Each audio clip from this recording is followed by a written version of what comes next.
Abby Borden, who was Lizzie's stepmother, was the first person to be killed inside the home. When she was mending the bed where John Morse, who was Lizzie and Emma's uncle, had slept in the night before, she was murdered inside the front bedroom. Emma and Lizzie's sister Emma were her cousins. As a result of the forensic investigation, it was determined that Abby was confronted by her killer at the time of the assault. It has been hypothesized that she was acquainted with them since she did not put up a struggle against them. She was struck on the left side of her face by a single blow, which rendered her dumbfounded and caused her to whirl around and fall on her front. The perpetrator of her murder then proceeded to strike her in the back of the head, bringing the total number of blows to 19 for her.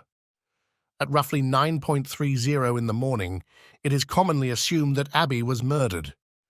Approximately 1.5 hours later, Andrew Borden arrived home early in order to take a sleep before his lunch appointment with John Morse, which was planned to take place at noon. After reclining on the sofa in the living room, he fell asleep and did not wake up any time in the future. It was at this time that he was killed, and he was struck 11 times in the head with the same murder weapon that was used to take the life of his wife.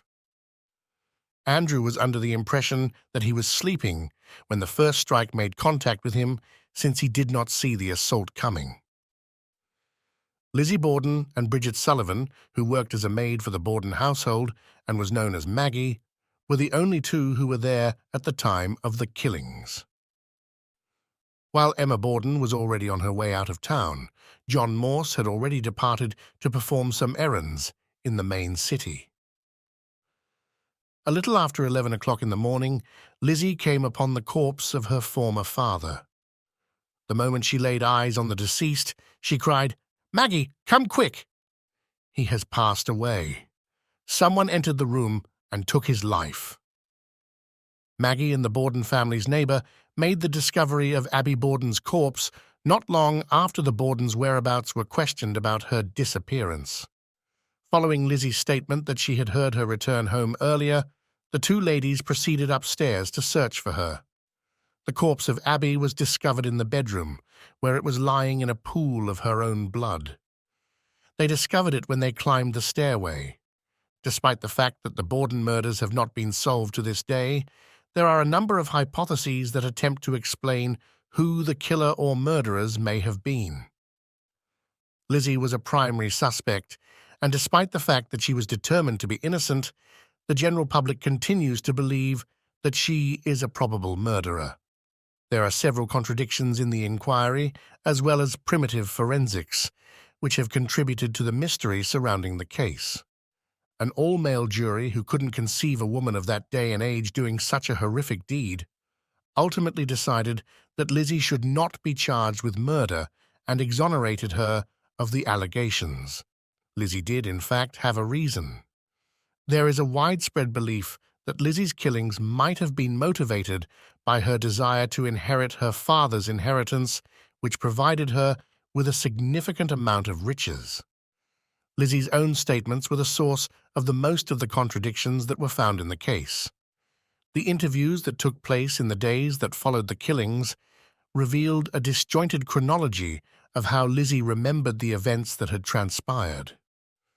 On the other hand, it is important to point out that she was taking a significant amount of morphine in order to alleviate the stress that she was experiencing as a result of the killings. Another piece of evidence that was quite convincing was the testimony of the clerk at the nearby pharmacy shop. It was alleged by him that Lizzie had made an effort to obtain prussic acid precisely the day before the murders of her family members. According to her, this was done in order to clean an item of clothes. It was decided not to sell the item since it has the potential to be a lethal toxin. Last but not least, a close friend of the Bordens who lingered with Lizzie after the killings in order to comfort her provided yet another problematic witness evidence in court. After the killings, she reported that Lizzie had burned a garment in the oven, claiming that the clothing was damaged since it was smeared with black paint. She stated that the dress was ruined.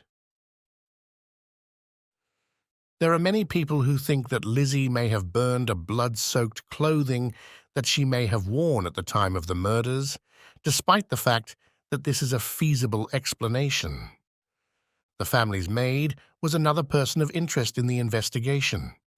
The news that Lizzie had found her father's death was relayed to Maggie when she was sound sleeping in her bed, located on the upper floor. After she had finished washing the windows on the exterior of the house, she made the decision to take a sleep, which was subsequently corroborated by a neighbor who had talked to her while she was cleaning. Her identity was subsequently cleared because to this alibi. Also, people continue to hold the belief that Maggie may have been aware of more information than she disclosed, and there are also more complex hypotheses that propose that Maggie and Lizzie collaborated in order to carry out the murders. In certain variations of this improbable notion, it is even suggested that Lizzie and Maggie could have even been romantically involved with one another. According to a different view, John Morse is a possible suspect. During the time of the killings, John was paying the Bordens a visit, which was an unusual occurrence. John had no biological connection to either Abby or Andrew. Because he was linked to Lizzie and Emma's mother, who had passed away, he was the only one who was related to the two girls by blood. There is a widespread belief that he was privy to some inside information on the manner in which Andrew was managing his present financial situation, which favored his wife above his own two kids. Despite the fact that he was absent from the residence at the time of the killings, he presented an alibi that was very thorough and that the typical person would not be able to articulate well. Morse may have continued to be engaged in the killings and may have even been a participant in a plot to conduct them with Lizzie and Emma, according to the conspiracy theory. In most situations, unsolved murder cases, particularly those that are as gruesome and peculiar as this one, give rise to a great number of ideas, such as the ones mentioned above. This case has not been solved as of now, and Lizzie Borden continues to be the most prominent suspect in the murder investigation. Even now, the house in which these heinous crimes were carried out is still standing untouched. In order to accurately portray what it would have seemed to be like at the time of the killings, it has been meticulously recovered and restored. At the present time, it functions as a ghastly bed and breakfast, which is well liked by those who are passionate in real crime and the paranormal community. There are certain to be some peculiar tales associated with any house that has such a deep connection to the process of dying. The murder house of Lizzie Borden is not an exception to this rule. There is a widespread belief that both Abby and Andrew Borden continue to reside at their cherished house, which is also the location where they met their untimely ends. Numerous others have said that they have saw the Bordens, experienced their presence, and even heard their voices when they were within the home. There are a number of images taken from inside the house that provide some very convincing proof of the presence of their spirits. One of them is a hazy figure that seems to be peering over the bed in the front room where Abby was slain.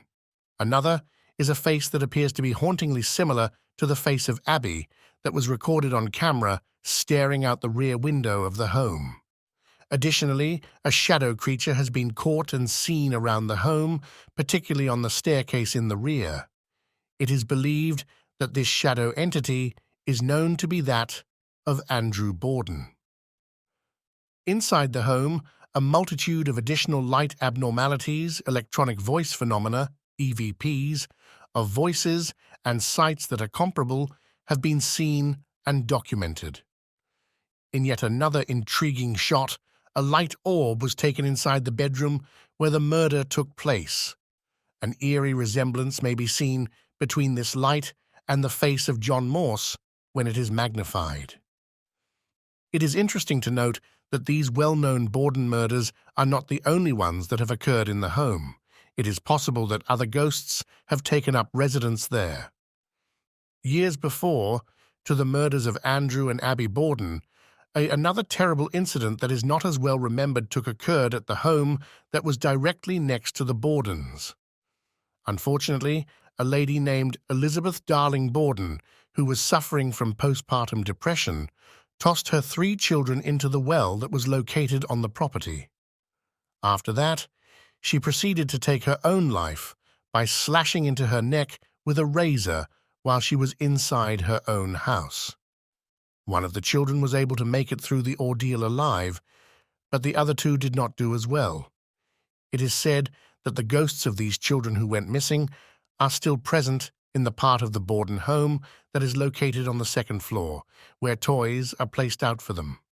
A regular occurrence is to hear them playing, to watch them playing, and to see toys moving.